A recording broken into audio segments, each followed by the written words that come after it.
कहते हैं जब किसी बेबस की पुकार आसमान तक पहुंचती है तो भगवान अपने फरिश्ते जरूर भेजता है। लेकिन जरूरी नहीं कि वो फरिश्ते हमेशा स्वर्ग से ही उतरे।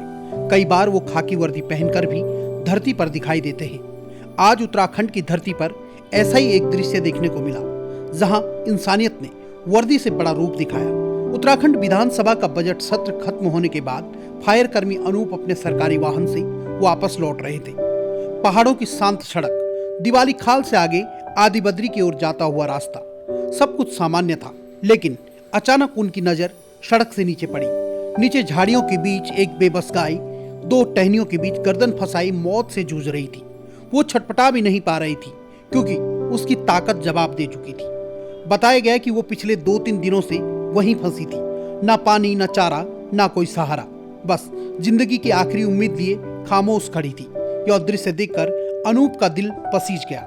उन्होंने तुरंत यजुवेंद्र रावत और पुलिस कार्यालय के अन्य कर्मियों को सूचना दी।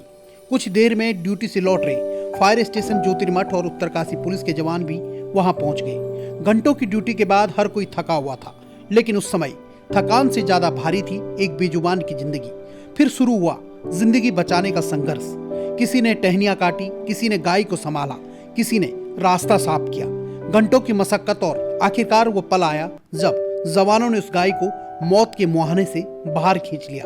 जब उसे सड़क तक लाया गया और पानी पिलाया गया तब उसकी थकी हुई आंखों में एक गहरी कृतज्ञता और दुआ साफ दिखाई दे रही थी। जैसे वो बोल नहीं सकती लेकिन दिल से कह रही हो धन्यवाद। इसके तुरंत बाद पशुपालन विभाग को सूचना दी गई ताकि उसका इलाज कराया जा सके। आज इन जांबाज जवानों ने एक बार फिर साबित कर दिया खाकी सिर्फ कानून की ताकत नहीं है, खाकी के भीतर एक धड़कता हुआ इंसानियत से भरा दिल भी होता है। और सच ही कहा गया है, जरूरी नहीं कि भगवान के सभी फरिश्ते स्वर्ग में उड़ते हों, कुछ फरिश्ते धरती पर खाकी पहनकर भी चलते हैं।